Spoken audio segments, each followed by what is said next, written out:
আচলতে আমি বস্তুটোত আচলতে ক'বলৈ গ'লে আমি বিধানসভাৰ শীতকালীন অধিৱেশনক টাৰ্গেট কৰি আমি সচলৰ যি আন্দোলনস্থলী তাক আমি আন্দোলন সাব্যস্ত কৰিবলৈ লৈছিলোঁ ৭২ ঘণ্টীয়া যি গণতান্ত্ৰিক মাধ্যমেৰে ধৰ্মঘট অনুষ্ঠান।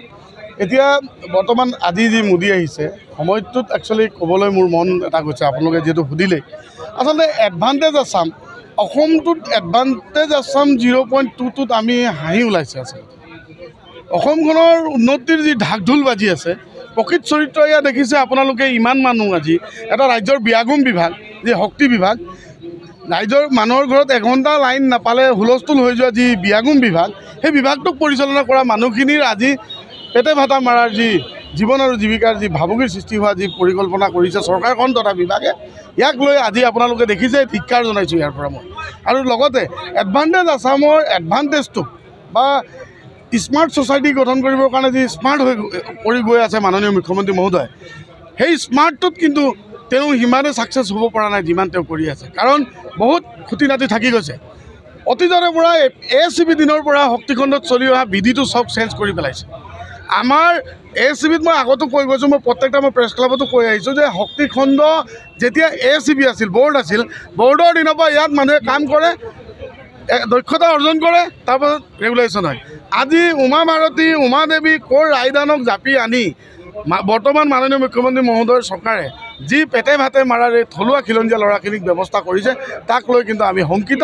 আৰু এই ৭২ ঘণ্টা কাৰ্যসূচীৰ পিছতে মই গুহাৰি জনাইছোঁ, যদি কোনো আমাৰ ভৱিষ্যতক লৈ যদি পৰিকল্পনা নহয় আৰু ADRৰ পৰা আকৌ মানুহ আনি জাপি আমাক পেটে ভাতে মাৰাৰ যদি পৰিকল্পনা চলিয়ে থাকে, তেতিয়াহ'লে পৰৱৰ্তী সময়ত আমি আমাৰ হেডকোৱাৰ্টাৰত তলা ওলমাবলৈ বাধ্য হ'ম।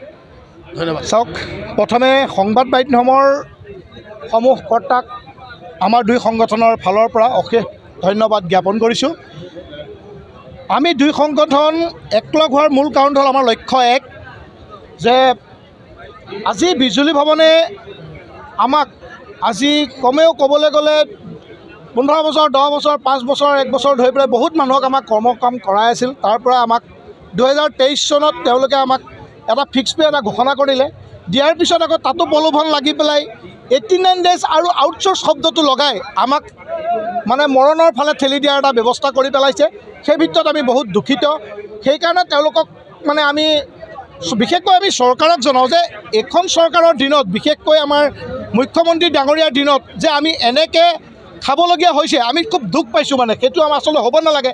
তেওঁৰ লগত আমি ওতঃপ্ৰোতভাৱে জড়িত। আমি দুই সংগঠনৰ আমাৰ ভাতৃ সদৃশ সংগঠন দুয়োটা আমি তেওঁলোকৰ লগত জড়িত থকাৰ পিছতো আমাক যে ইমান তললৈ পেলাই থৈ দিছে, আমাৰ আজি নিজৰ ল'ৰা ছোৱালীৰ পৰা আদি কৰি সকলো আমি চলাব পঢ়া শুনা কৰিবৰ কাৰণে কিমানখিনি অসুবিধা পৰিছোঁ, সেইখিনি আজিলৈকে বিজুলী ভৱনে গমেই নাপায় নেকি? আমাৰ তেনেকুৱা এটা কুণ্ঠাবোধ ভাৱ আহে মনলৈ।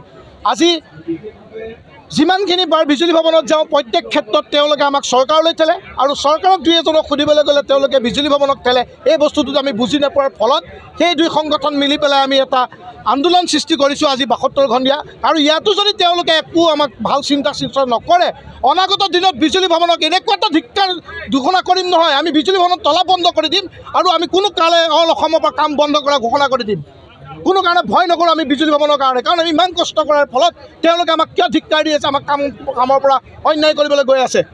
আজি যিখিনি মানুহ আমাৰ মৃত্যুবৰণ হৈছে, কাৰণ কৰ্মৰত থাকিলেও তেওঁলোক আজি দুৰ্ঘটনাত মৰিছে। আজি খুব দুদিনৰ আগত যোৰহাটত এজন ব্যক্তি গাড়ী এক্সিডেণ্ট কৰি পেলাই তেওঁ মৰিলে। সেই মানুহজন আমাৰ ফিক্স পে' এমপ্লয়ী। কিমান এটা দুখৰ কথা, তেওঁৰ ল'ৰাৰ আজি মেট্ৰিক পৰীক্ষা দি আছে। কিমান এটা আজি বৰ্ডে সেইখিনি কথা কিয় বুজি নাপায়? আমি ইমানখিনি কষ্ট কৰোঁ, সহায়ক পিয়ন চকীদাৰ পৰা বিল ক্লাৰ্ক মিটাৰ পৰা সকলোখিনিয়ে বৰ্ডৰ কাৰণে ইমানখিনি কষ্ট কৰি অহাৰ ফলতো আজি বিজুলী ভৱনে আমাক কিয় বুজি পোৱা নাই?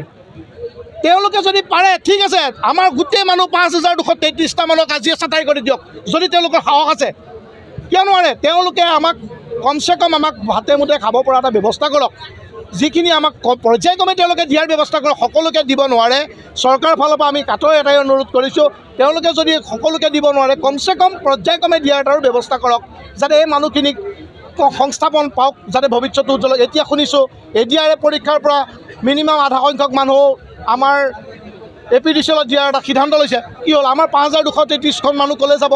তেওঁলোকৰ কি ঘৰ সংসাৰ পোহপাল দিয়াৰ আমাৰ কোনো একো হেৰি নাই নেকি? তেওঁলোকে অলপতো তেওঁলোকে বুজিব লাগে। আজি দুখ পাইছোঁ যে আজি PM ডাঙৰীয়া আমাৰ ভাৰতৰ পৰা আহি অসমত উপস্থিত হৈছে। আমাৰ দুখ লাগিছে, আজি আমি আন্দোলন কৰাৰ ক্ষেত্ৰতো আমাৰ দুখ লাগিছে, কিন্তু উপায়বিহীন হৈ পেলাই আমি আজি বাধ্যতামূলকভাৱে আমি আহি পেলাই আৰম্ভ কৰিব লগা হৈছে আমি আন্দোলন কাৰ্যসূচী। কিয় হৈছে এইটো? কাৰণ এই বস্তুটো বিজুলী ভ্ৰমণে কৰিছে। ইমানখিনি কষ্ট ৰ'দে বৰষুণে আমি কষ্ট কৰাৰ ফলত তেওঁলোকে আমাৰ নিজৰ প্ৰাপ্য কিয় দিয়া নাই? কমচে কম তেওঁলোকে আমাক দিয়াৰ ব্যৱস্থা কৰিব লাগে। সেয়ে আমি হাত জুৰি কাটৰ অনুৰোধ কৰিছোঁ, অনাগত যাতে আমি ইয়াতকৈ আন্দোলন কৰিব নালাগে, সেই পৰিস্থিতি নহওক।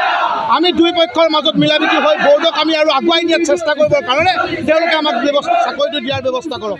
সেইখিনি মোৰ ক'বলগীয়া।